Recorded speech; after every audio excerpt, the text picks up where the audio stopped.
Okay, we're back to the panel. You guys have control. Oh, we have control. Okay. So, welcome back. I know some of our talks went full speed through the whole allotted time, and we're more than willing to entertain comments, discussions, additional questions at this point about anything we said or anything we should have said. Are there any volunteers? Yes. Dwayne Adams. I'd like to pose a question to the panel as a whole. You talked about a lot of the problems and challenges, and I guess the question is, what kind of investments do you think we should be making to address some of those problems? And two, how do you measure progress? I'd like to hear Stu talk on that to start with. Well, measurement. Into the mic, Mr. Yeah, apologies. Is this one working? I Yeah. think they're all working. The investments actually involve, in part, carefully building the systems that are needed rather than just building them. Yeah, you are going to be building systems in many of the spaces we're talking about. The question is, do you build them in a way that you can actually figure out what you did and learn from it, or not? This means measuring things not just how many heart monitors do you handle per $1 million, but also properties of the overall construction. I would say there's a lot to be learned from really watching and thinking hard about them, since the investments are going to be made in the systems that are going to push the state, the envelope. And so, as a practical matter, that is one specific thing I would do. And now you want to define, and I'm not about to try coming up with the metrics while I'm sitting here, what they should be for these systems. But I would say that there needs to be, and ideally there would be, an incremental, if you will, science analysis budget that went with these projects that would allow you to know that. Separately, of course, there's the usual base research budget. I'm delighted NSF is being plussed up and all of that. And I would like to see a lot of that aimed at systems of scale and understanding how that happens. But again, certainly I'm not going to propose metrics at this point, because there's nothing more delicate than defining your success criteria. But it's essential. Yeah, it's essential, but you get it. Misaligned incentives always work, as I said.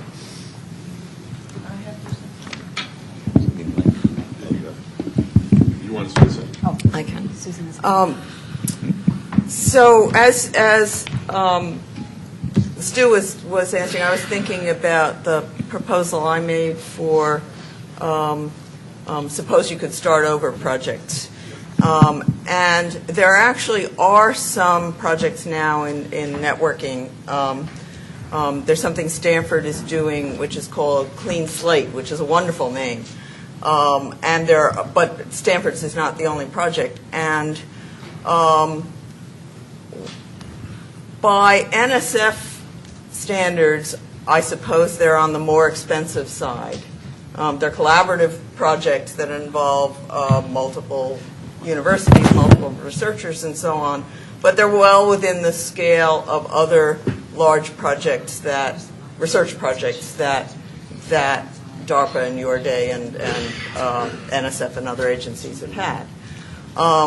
In the case of those projects, I think the important thing not to do is to measure success by deployment or transfer to industry, because it's the ideas that are important. It's the ideas that are going to influence future practice, and there's a long gestation period before you really understand which of those ideas were influential.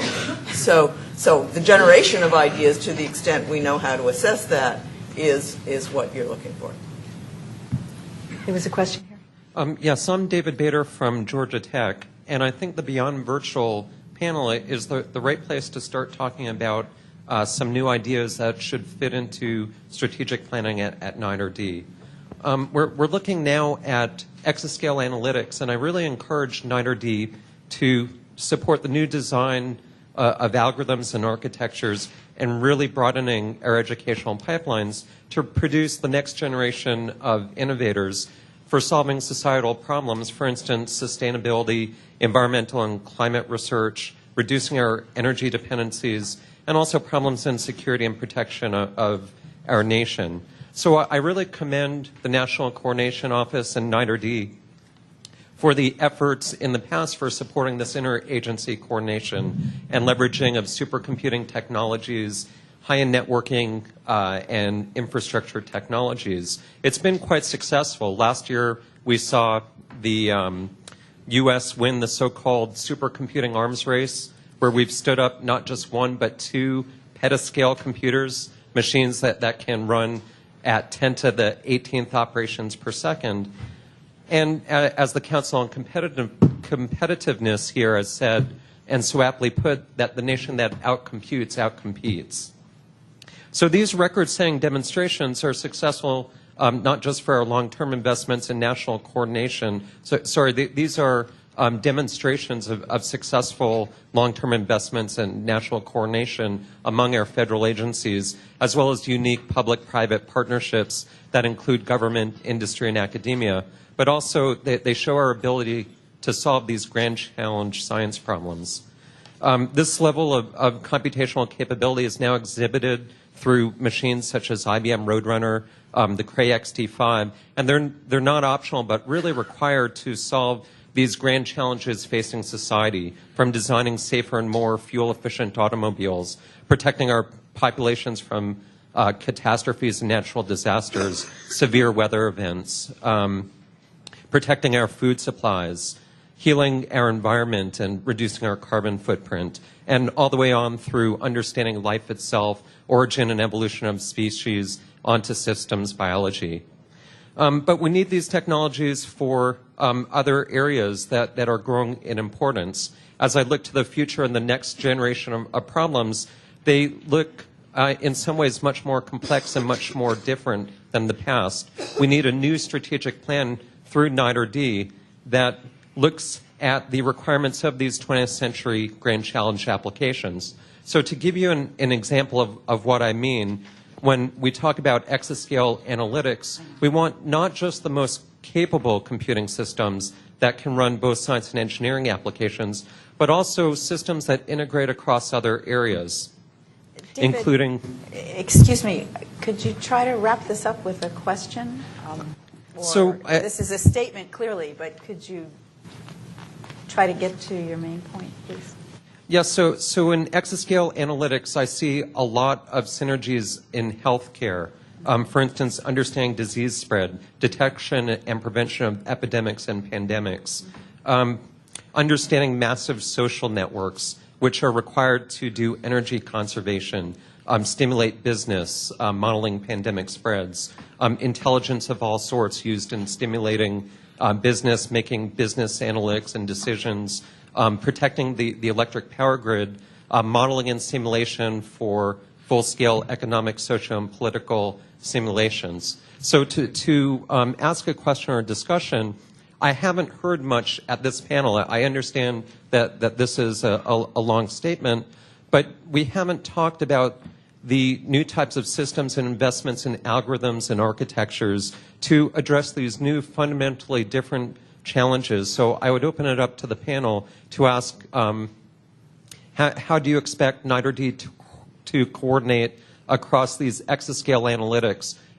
recognizing that these are quite different in their challenging nature and their complexities from our previous computing? Anyone want to take that first? Summarize the question. So, let me take a stab at what I summarize your question. I think he said. Right. It seems to me that this is a perfect example of where interagency cooperation in funding research is essential, because the problems that I think you're referring to are problems that come up in the missions. a lot of them. The algorithms and the basic research is traditionally what NSF does.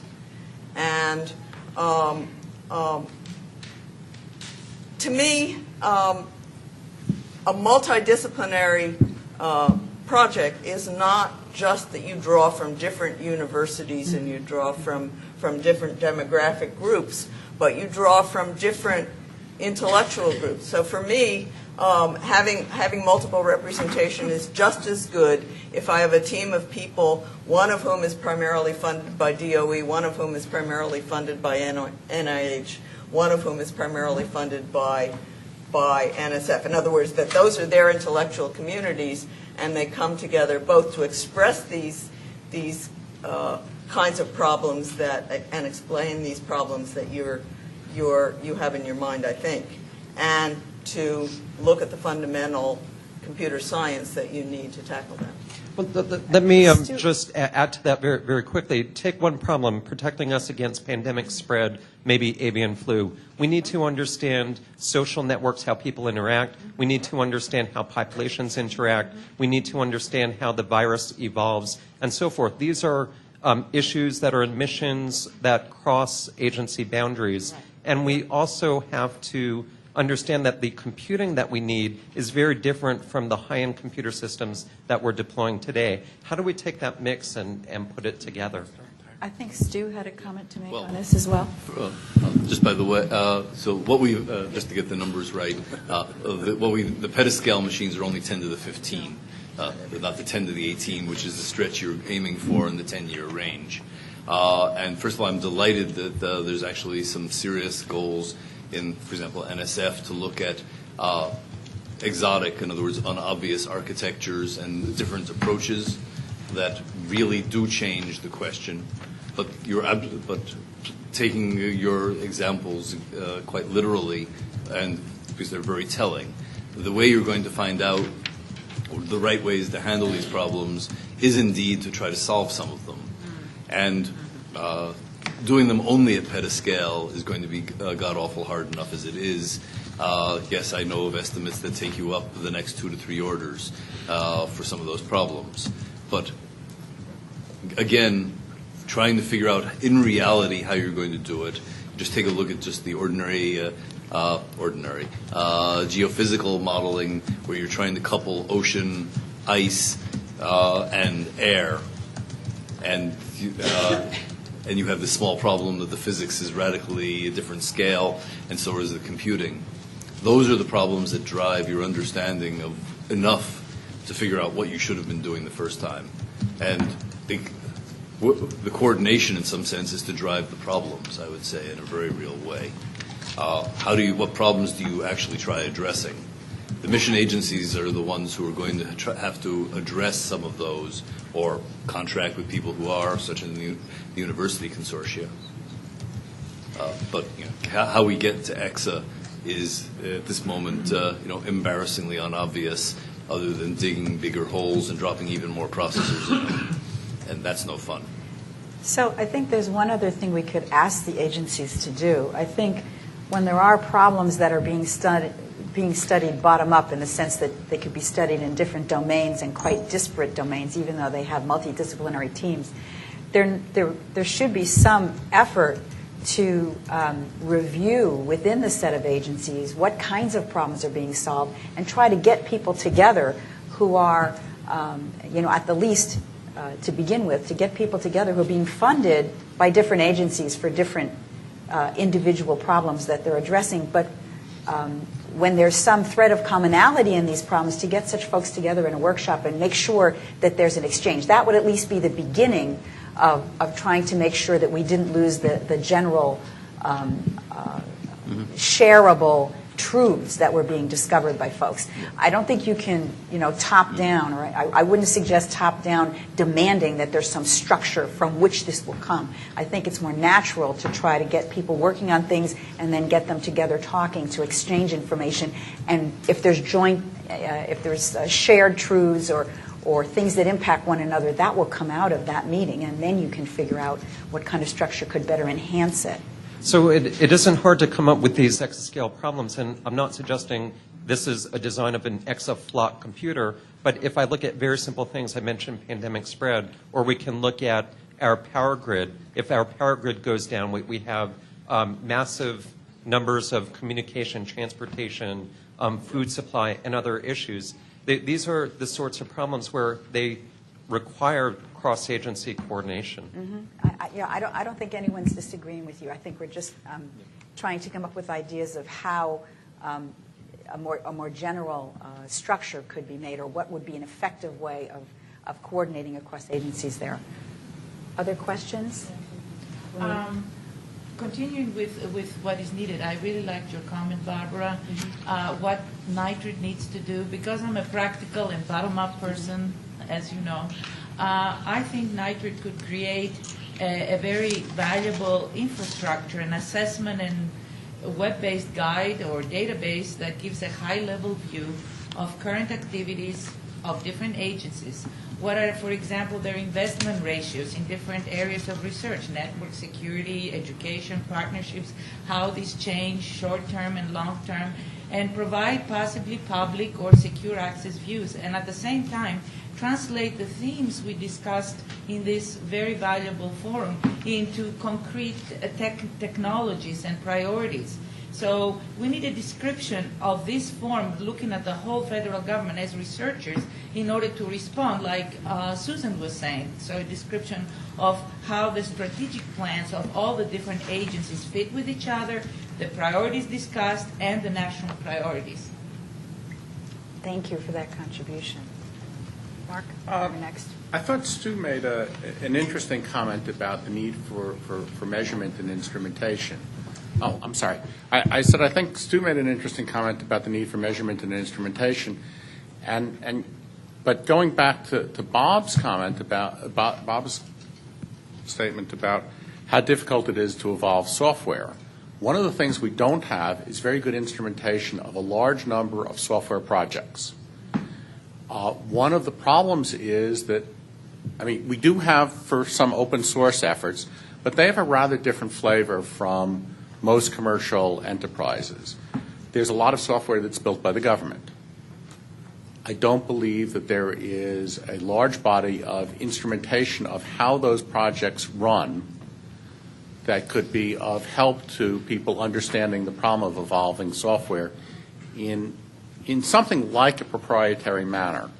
And so that's something that perhaps the agencies could help with without, you know, which is something that they could help with. It's not really a money thing, although I'm sure it would cost money to do the instrumentation, but it would probably pay for itself relatively quickly. I alluded to earlier that IBM has instrumented its projects and as a result is more competitive than many of our competitors in doing software engineering changes. But I think that making that body of information available for academic study would be tremendously valuable.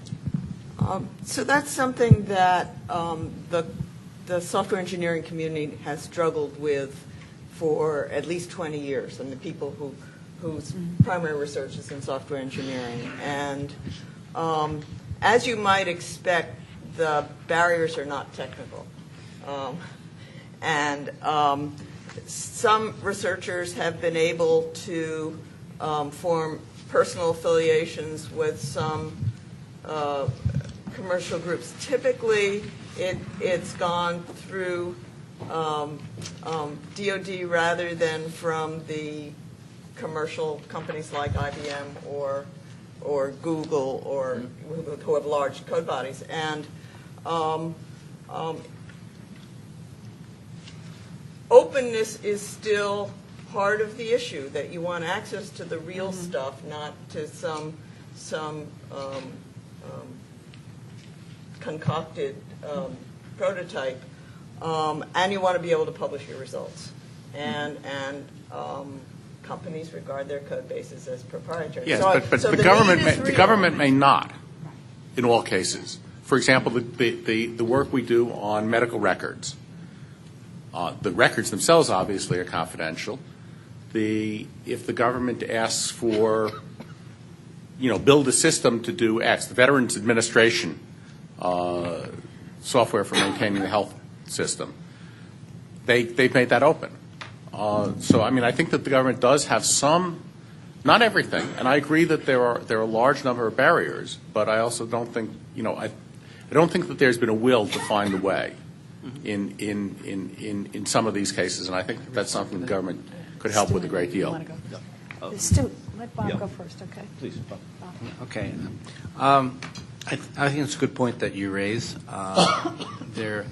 There are a lot of tools that I'm aware of that people use to try and evaluate how existing pieces of software work. I mean, for example, and I'm not the one that actually does it, but I have in the past, like I understand Sharkwire today or something like that, is a piece of software that you can actually figure out what's going on. There are various sniffers that'll print things out. And you can take that and feed them into either your own mental wetware or simulations to try and figure out what's doing. And people can build larger simulations that take different pieces and try and sort that out. So that ends up giving you a snapshot about parameters.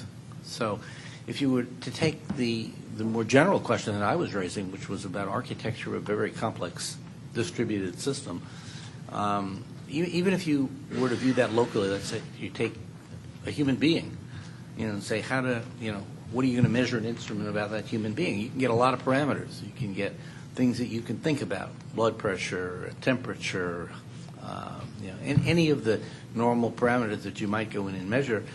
But what do you do to deal with the question of re-architecting a person, based on that information? You say, well, the structure of this person is all wrong. It should be more like an elephant or a monkey or a dinosaur. Let me give some examples. For example,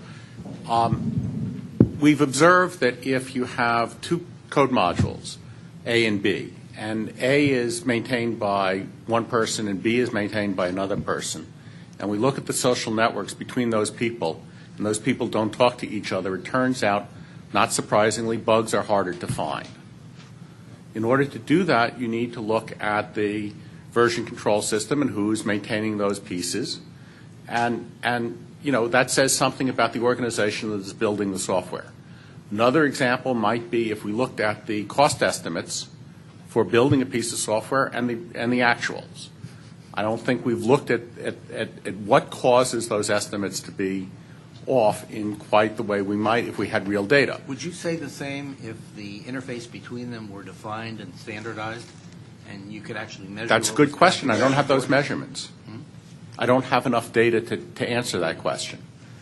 But if we had enough systems where we instrumented the way in which people built the systems and the costs associated and the timings that people took to do that, we could answer those questions. I would think if you had an external party that could observe what was passing across that interface and it had a well-defined standard, then the two parties wouldn't necessarily have to talk to each other to figure out what was going wrong in their system to respond to the external third party. I don't have the evidence to agree or disagree with you. I understand your hypothesis, and it's an interesting one.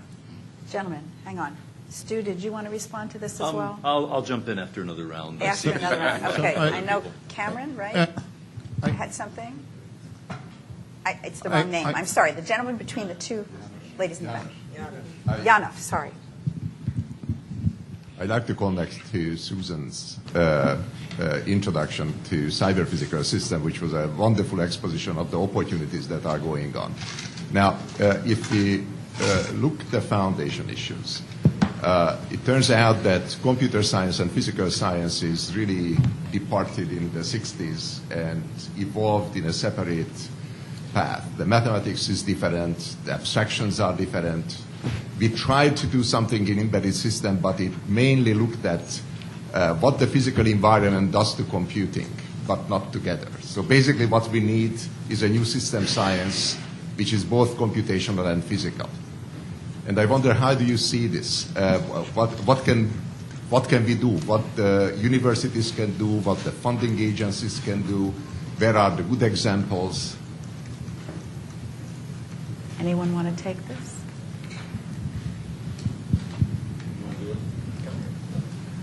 Doug. So, I'd extend your request and not pretend that I have an answer. It's not just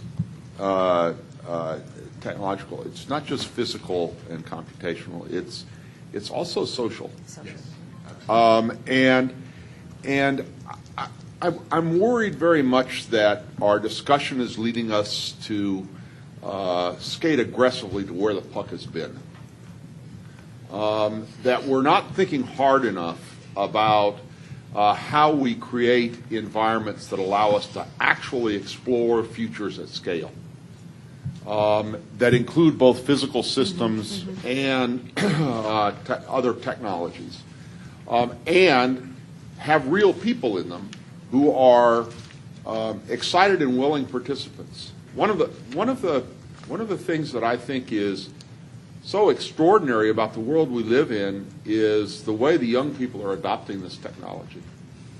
And so many of us live in the middle of literally tens of thousands of these young people who are every day living in a world that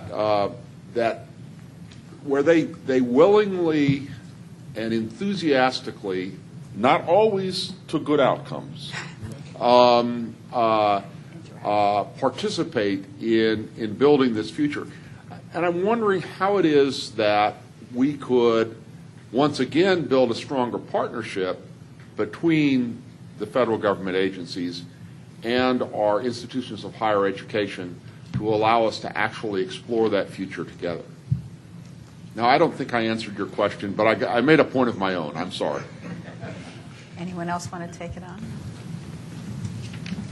Thank you very much. No. Indeed, it's a very important point what you brought up, that of course the social aspect is also crucial. Yes. And in this area, because we don't know the basic laws, experimentation, large-scale experimentation is critical and expensive. Great. Yes. If I could, I wanted to return to Jeanette's question of should we be calling this cyber-physical systems, because you just explained why that's probably too limiting for the vision that we have of this future. Let me try to do this in order. I think the gentleman down there is first. I'm reminded, I'm Eric Metalis, Sparta. I spent about 6 years at DARPA and was one of 3 sets of fingertips on the first Blue Book that was the Federal High Performance Computing and Communications Program Plan in 1990. I'm reminded from that exercise, there was an enormous amount of debate, but that what came out of that is a point that you need to consider in formulating the recommendations to NITRD, and that is that the statement of a problem does not constitute a program, okay? Meaning, if we don't articulate a set of research alternatives, for example, when we, let's go back to the time frame when we wrote that first document. Commodity PCs were just emerging, making the transition from 12 megahertz to 25 megahertz.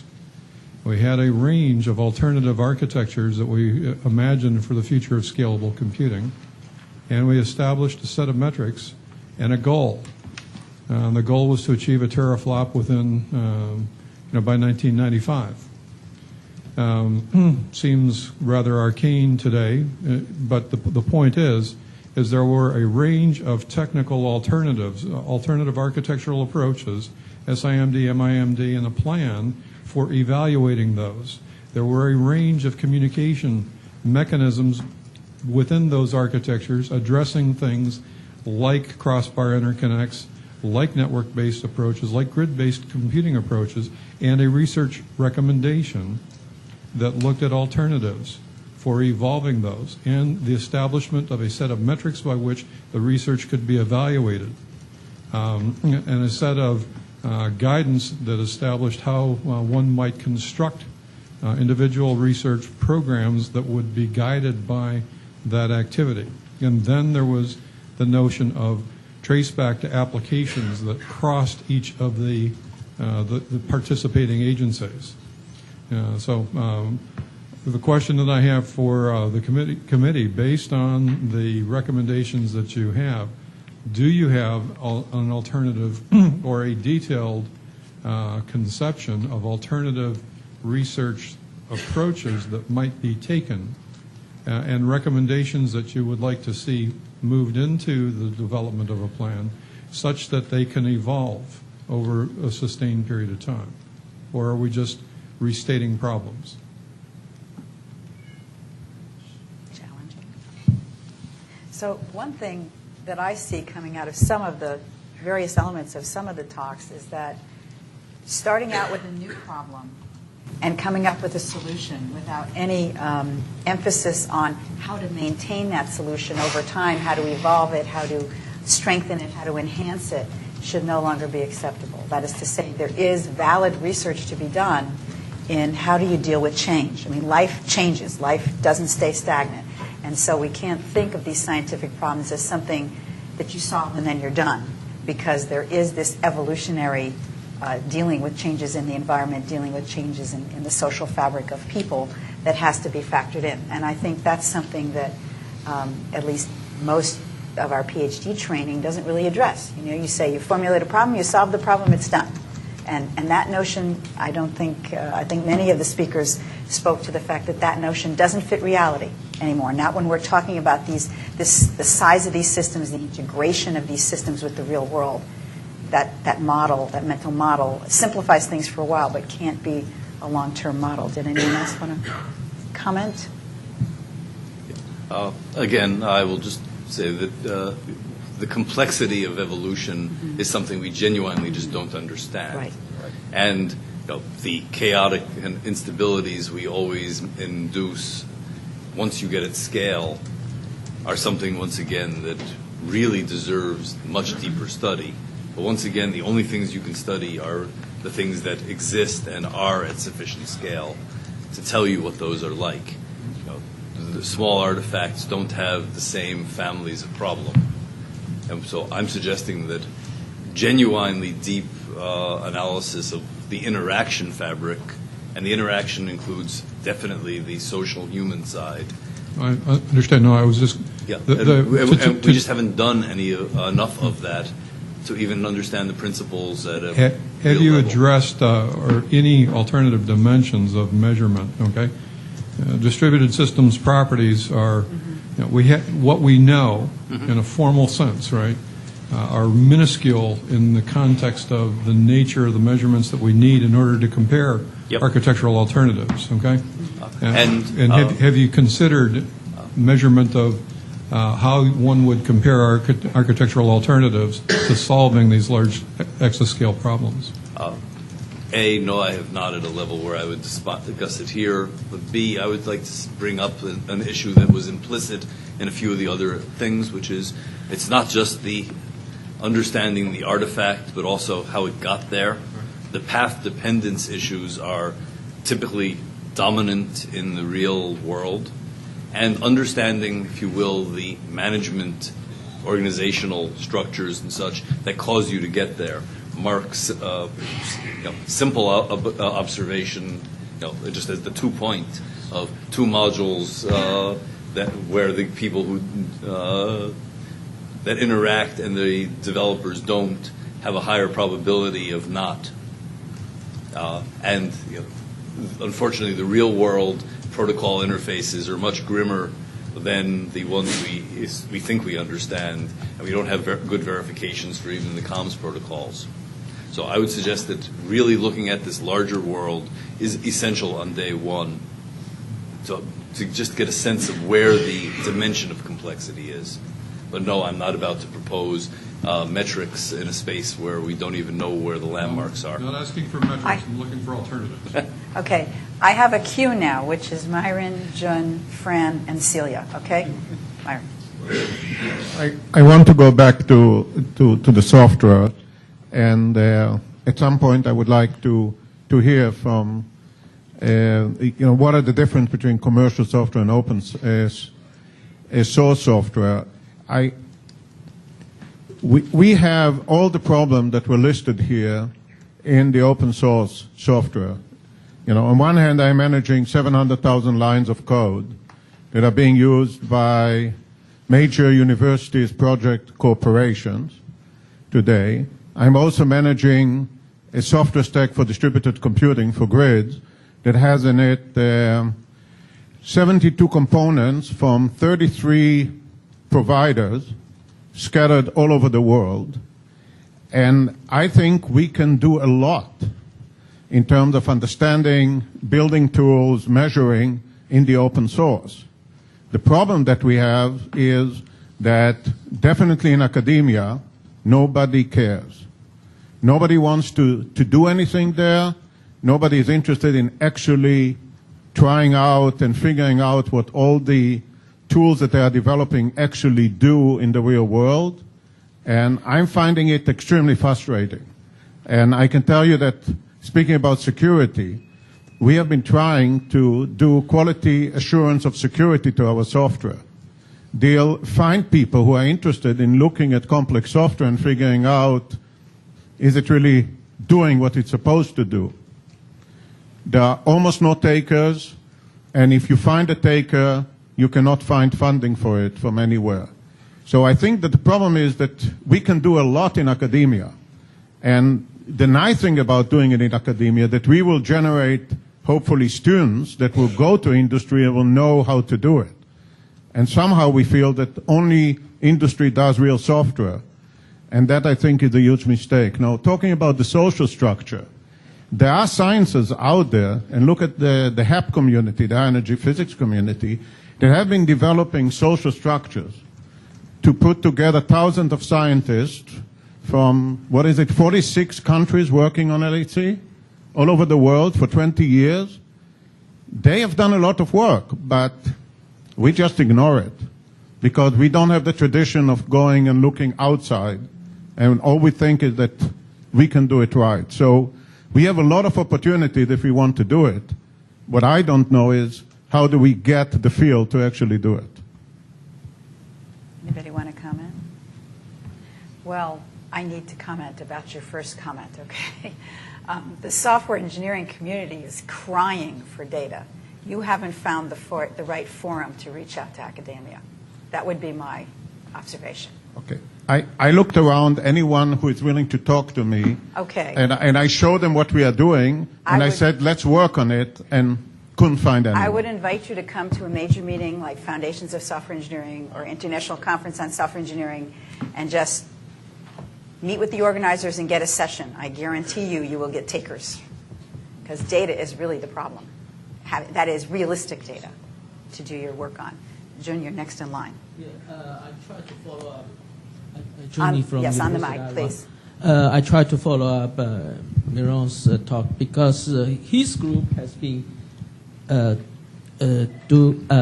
a lot of significant contributions to the community through his own research and also open science grade in the community. A lot of technical questions we try to address has been touched at least the base already a long time ago. So I would strongly suggest the people to communicate with Mirons to get involved into this. For myself, I would like to engage into the medical school to use the facility. And they are not only deliver the software, but also they provide the infrastructures, provide a grade-based structures. So that's one comments. And a very short comments is about reflect back to the Dave's comments. All of these questions are very extremely important. And I have a suggestions to ask Dave to come to another group of what we call CACS committee. I have a catalog, so if anyone interested. And this committee, not committee, I mean the coalitions for academic scientific computing. Susan's is our Washington area, and then the Greg Stoll was the past chair, right?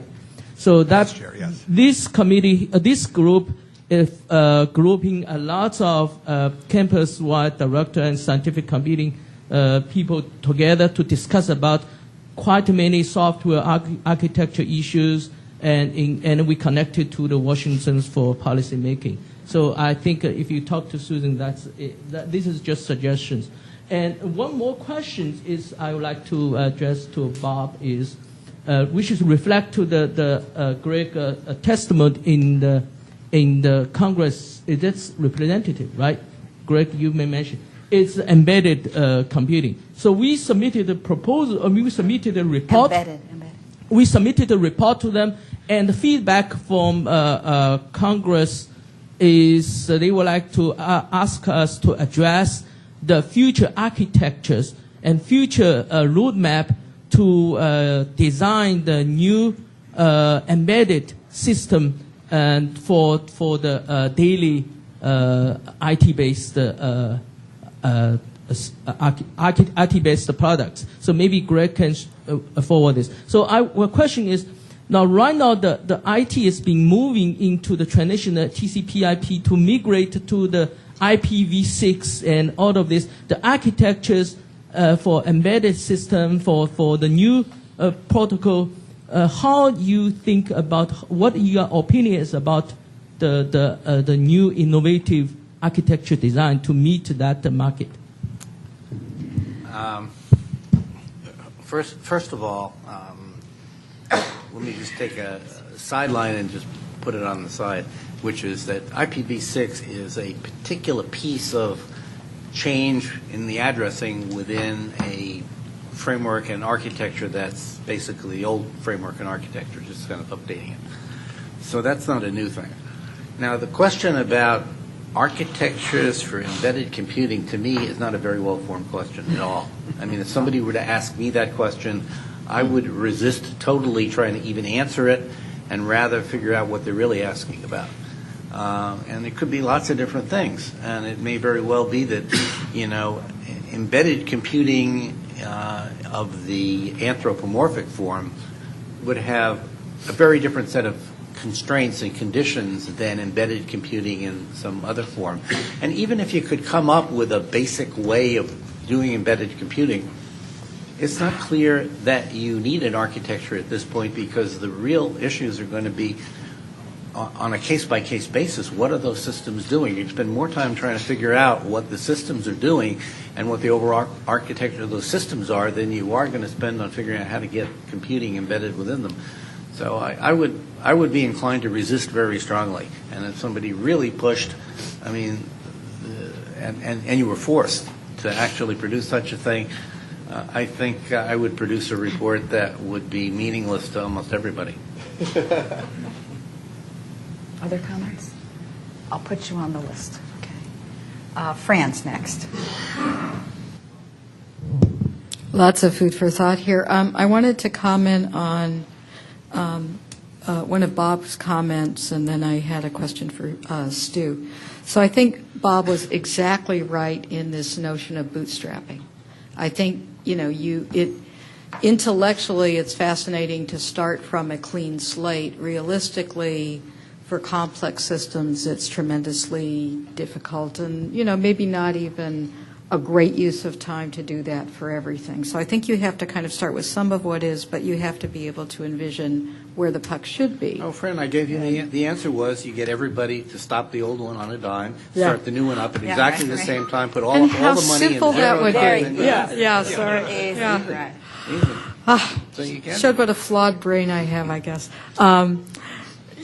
So I like that, and I think, how do we institutionalize that more? How do we really support, the envisioning yet the reality? And that's an interesting area for me, and I don't want that to be lost in the conversation, because I think it's the way things really work, and I think it's really important. And you should give Bob a chance to respond to that. My question for Stu. I think Stu paints a very compelling picture about how successfully I think our major, private sector companies are doing the kind of at-scale vetting and verifying and software engineering that's really required, and really at a scale that there is no way in the academic sector we will ever be able to do. At best we'll have as realistic as possible toy environments to interact with. And our incentive system is about the cool idea, rather than the usable product. So there's clearly a very intriguing and really important space in the private sector. At the same time, talking to Dave and others, there's tremendously interesting things happening in the government labs. Now, my question to you is, as these boundaries become more flexible and shifting from an innovation perspective between the private sector and what's happening in government labs and what's happening in the academic sector, where do you think that puck is? Where is everybody's new role as we move forward into the next decade or two? I'll let Bob take the easy question. Which one? You want to comment on the bootstrapping or not? Yeah, let me comment on that. Obviously, bootstrapping has been used pretty effectively, so we know it can work. It's usually been associated with this notion of layering, which came up in the protocol world, and it had a lot of attractiveness and appeal because basically meant you could sort of do things in a modular fashion. The problem with that is I believe that we have gotten ourselves locked into thinking that that's the only way that you can ever do something. Namely, if you want to bootstrap, you got to do it through a layered approach. I actually don't think that's right, but I think this is tied up with the question of how do you do new things in a form that allows for maximal participation in the innovations of the future. Yeah. So, for example, we've taken the position that the Internet, or some people have articulated, I don't, that there's this thing called an end-to-end principle for the Internet. And they trace it back in history, but since I was back there back then, I can tell you there was no such thing in a formal sense. We had 3 nets, and we could have gone into each of them and made them IP-based nets. That would have meant making multiple changes all at once, and we could have plugged them together, and the nets would have done their own thing, and the nets would have played a key role. Instead, we bootstrapped and layered, and we put all of those functionality into gateways, we call them routers today. And so the networks, all I had to do was deliver the packets. And so people today say, well, the Internet just delivers the packets. If you just have a system where all you do is deliver the packets, even if you had a really good service interface, which we now don't. We dump packets in, and the system knows what to do with it, automatically deliver them. But if you had a really good service interface, then somebody could take a scissors, snip out what's in the middle, just replace it with something else, and who gets to play in that space? So what I've been arguing is that we ought to allow for any participation in the net to have the ability to innovate within their own little sphere, whether it's the carrier, the researchers, whether they're on the so-called edges of the flat earth theory of the Internet or they're in the middle somewhere, and that we ought to couple that with clearly advertised interfaces that can be maintained and overseen such that innovation in any one place can be transparently seen elsewhere and can be adopted elsewhere, and therefore virally be able to propagate. I'm afraid that the blind use of layering and bootstrapping could lead us into situations where we ossify the ability to evolve and control the nets going forward. Thank you. Stu, do you want to get on to the... First of all, just on the idea of switching from one to another, sometime go find a good picture of an old phone company central office switching from one type of switch to another. The technology is perfectly wonderful. It generally involves 100 workmen holding axes and simultaneously cutting the cables. It's a dramatic approach to changing technology. Perhaps you might automate it differently. Anyway, there's some great pictures which are just wonderfully retro. The question of where the boundaries are, where the roles are, again, I'm talking about large systems. There's wonderful research areas all around. Some simple cases, I am embarrassed that the programming languages my current and past employers use. They're wonderful. Sanskrit and Latin still function as great languages. Ditto C++ and Java. Same generation, I believe. And we don't need to spend the next 20 minutes explaining why every one of those languages is among the worst ever created, but we build on them. So there's huge amounts of areas for major research and real progress that doesn't require that you begin at a petabyte, a terabit a second. By the way, real systems begin at 1 million lines. There's an instability line that you can observe for a quarter century. When code gets somewhere between 500,000 and 1 million lines, everything falls apart with respect to the engineering. It appears to be a fact of organization. But there are things that you can do, but if you aren't actually observing things above this line, then you aren't affecting what the large systems are about. And probably the only way to get involved is to be involved with people who are doing it. And so we're talking here about whole generations of government systems that are going to be built, and who knows, some of them might work this time. It would be really relevant to be part of long-term, both not just observation, because no one's interested in an observer on a project. It has to be a participant in some level. Those are real opportunities. Opportunities to work with various companies. Those are, that we can go through the long list of why it's tough. But I really do mean that understanding what worked and what didn't in some baptism under fire situation, and then understanding why there is a principle underneath it, is the essence of what I think great system insights are. The experiments get done by people at 3 a.m, as it were, having to fix something, and sometimes they do and sometimes they don't. And there are real opportunities to be involved in that, and then to be able to step back and ask, what did I just learn? What industry doesn't do well is step back and say, what is it we could have learned? Can I ask? Please. Sure, follow it up. This is my corollary question. But I think we've heard multiple times that the barrier to interaction between the academic sector and the private sector is pretty high. Yep. And I think we've also heard that if there was some way to lower it, which, what does that mean? That businesses have to stop worrying about profits and university have to stop worrying about, IP, and, these are fairly impossible boundaries, that things could be better. What's realistic? And realistic, almost every case I know of where anything worked is entirely personal, I'm sorry to say, and not structural. Yeah, of course, you have to go shoot a bunch of lawyers in between, usually, in order to get from here to there. But, okay, that's always fun. But it takes a long time. But it really is, I think you raised the issue, and several other people, there's a relationship issue, which means a lot of investment gets made on both sides. How you fund that personal investment is actually a systemic issue that ought to be figured out.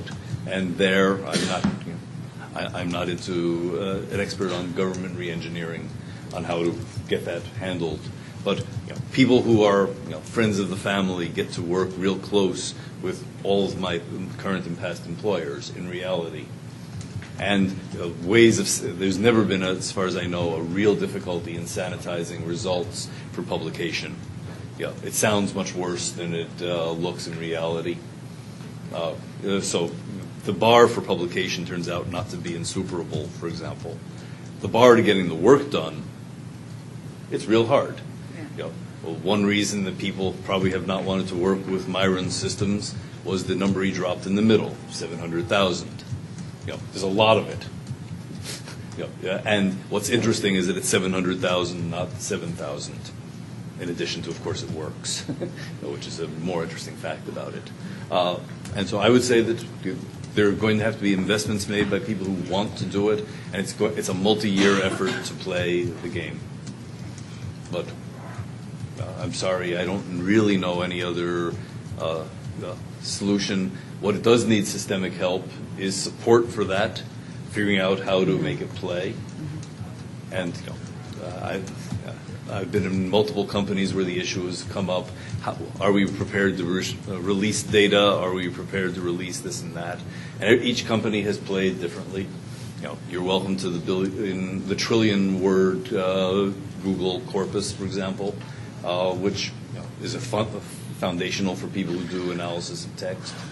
So even we who are occasionally accused of not playing have actually distributed phenomenal amounts of code. Other companies do. So And the government projects are fertile if the government agencies are willing to set aside a very small incremental both budget and willingness to insist.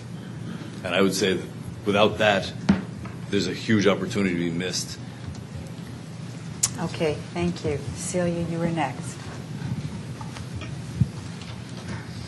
I'm going to take us back. Is this on? I think it's on, yes. I'm going to follow up on Eric's comment or question about sort of more of a process question in a way. And SRC does a lot of road mapping, which is essentially what you were describing, and identifying technical barriers and options for overcoming them, and we go off and fund the research to try to address those. I'm not sure that model works for NITRD in general. It may for some aspects of it. I'd like to throw out for the panel and others around the room to think about whether there are what we used to call grand challenges that could be posed. I think identifying grand challenges that are really grand can coalesce the research community. In the past, some of the classic examples of the Apollo program and so on have addressed government needs or goals.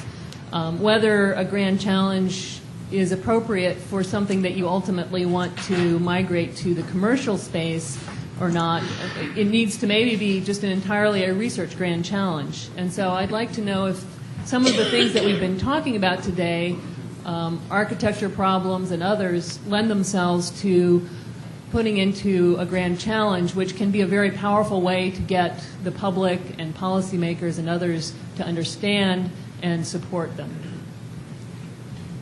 Anyone want to start with that? I'll take a crack at it.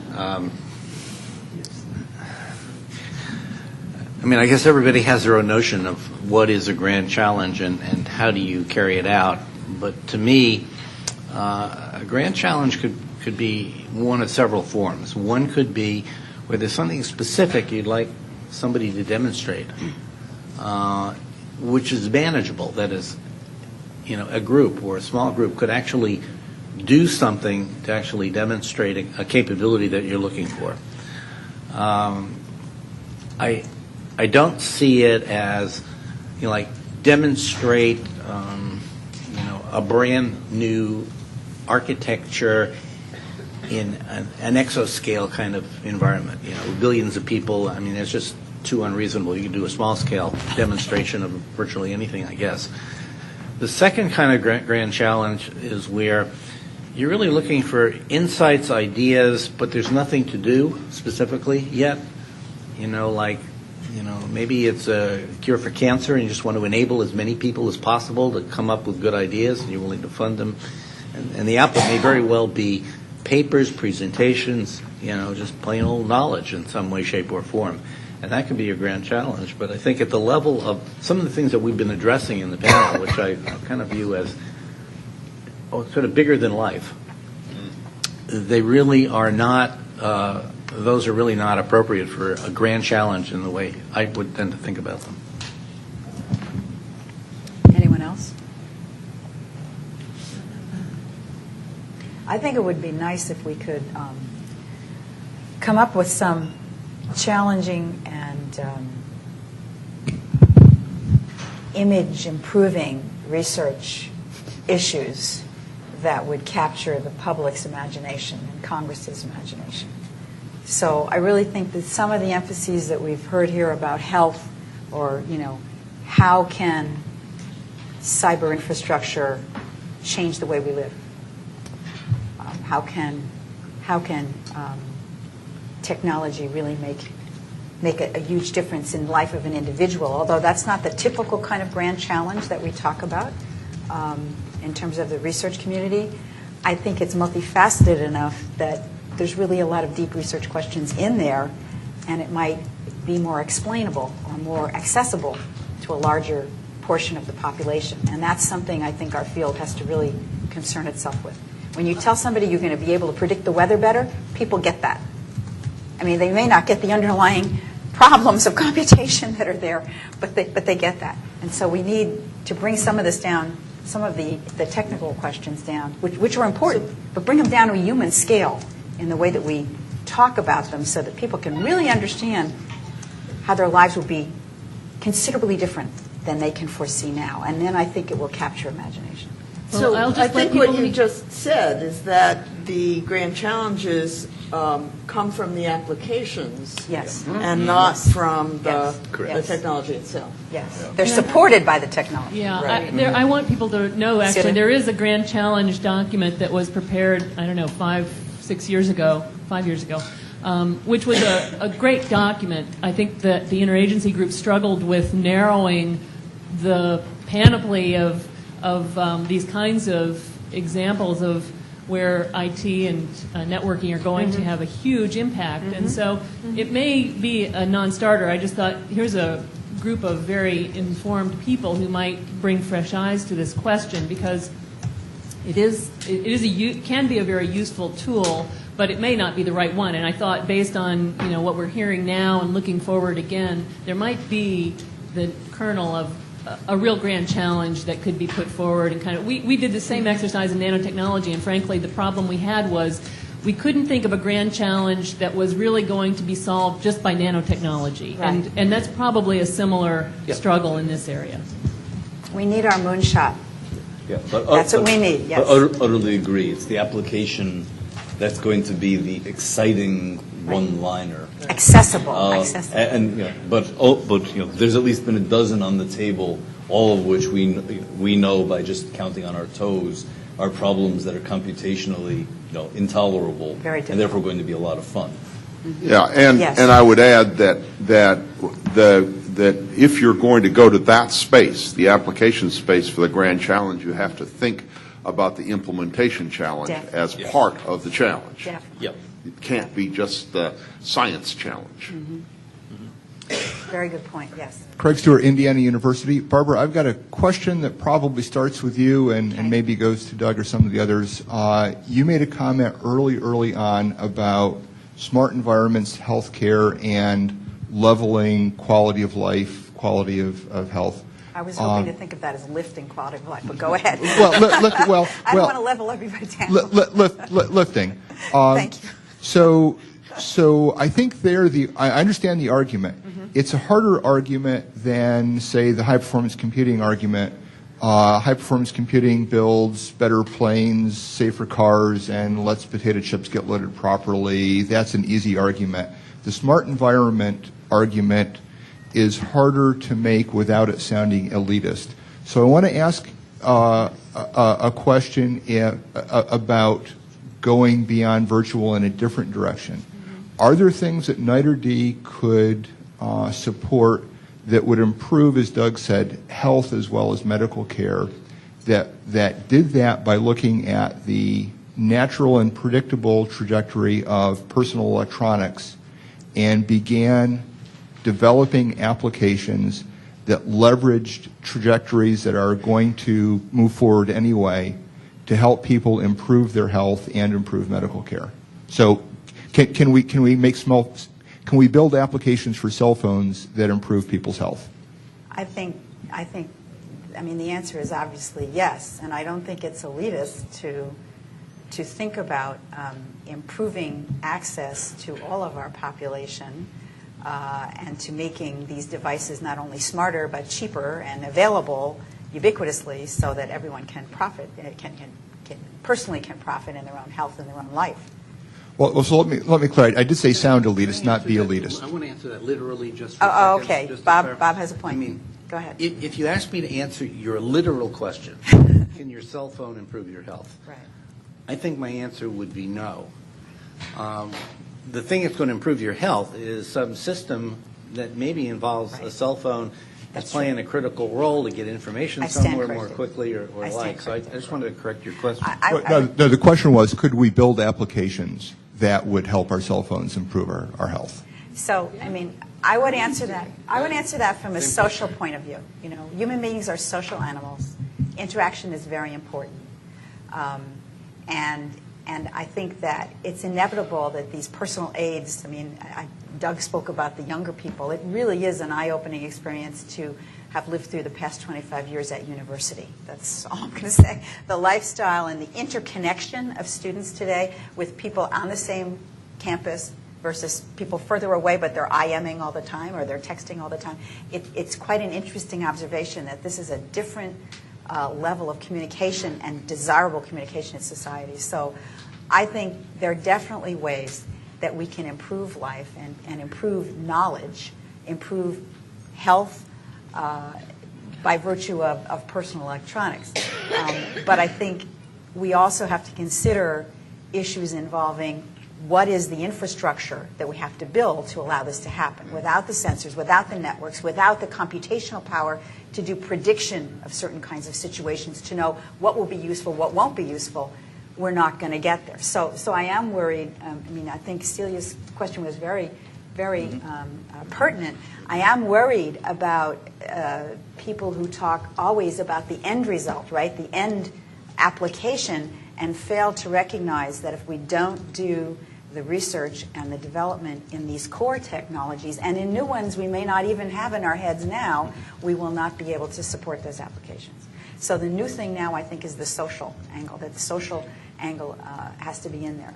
But I think of this as a raising as opposed to a lowering, because I think we have the possibility through virtuality of making things available to populations who heretofore have not had them available, because we can make sure we have broadband everywhere. We can make sure we have libraries now all across the country with broadband access to the internet.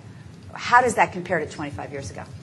I mean, it's just hugely different in terms of the amount of information a person can get by going to a public library.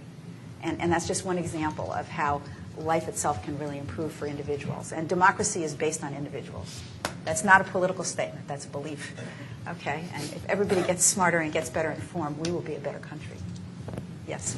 Thank you. I just want to go back to Celia's comment about the grand challenge and remind everybody a piece of the monies that was, and not a designated amount, but one of the rationales for the additional funding which went to NSF was for high-risk, high-reward research, which is sort of interesting to think about. Some of the things we've heard about this morning immediately come to mind. Maybe we could mount a grand-scale experiment. Maybe we could search and do some interesting things. The problem with that money is it has to be expended by September 2010, which sort of goes counter to the kinds of notions of high-risk, high-reward research. But I wonder if we might sort of have some thought, perhaps later this afternoon, about the grand challenge notion in terms of a sort of a relatively short-term concentrated effort on a high-risk, high-reward initiative.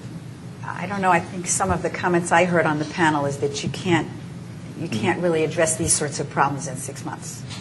It's not that kind of problem. You're not going to make.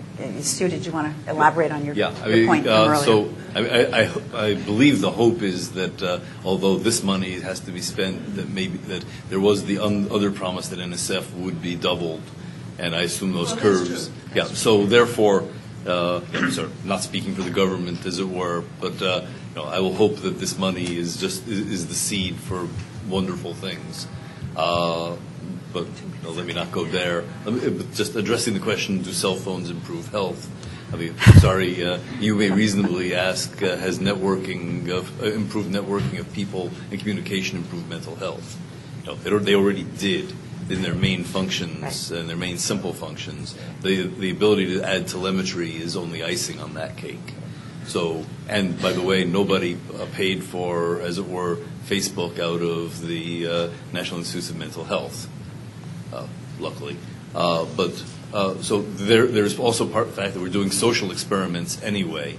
And I'm all in favor, of course, of the health telemetry, interactive, better access to experts, et cetera. And we want to do that.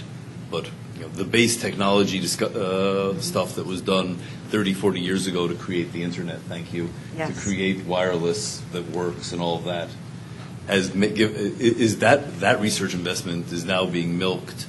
And then the question is, all right, what's this? What are we going to be milking 20 years from now? Thank you very much. I think we're going to have to stop now because we have a very short lunch break planned. Thanks again to all the panelists, and thank all of you for your provocative questions. Okay, so we've shortened the lunch break today to a half an hour. Lunch is ready out there. There's some boxes prepared. Right at 12 o'clock, we're going to start up with the Trust and Confidence panel and work right through the afternoon. Keep everybody on schedule and make your flights. Enjoy your lunch.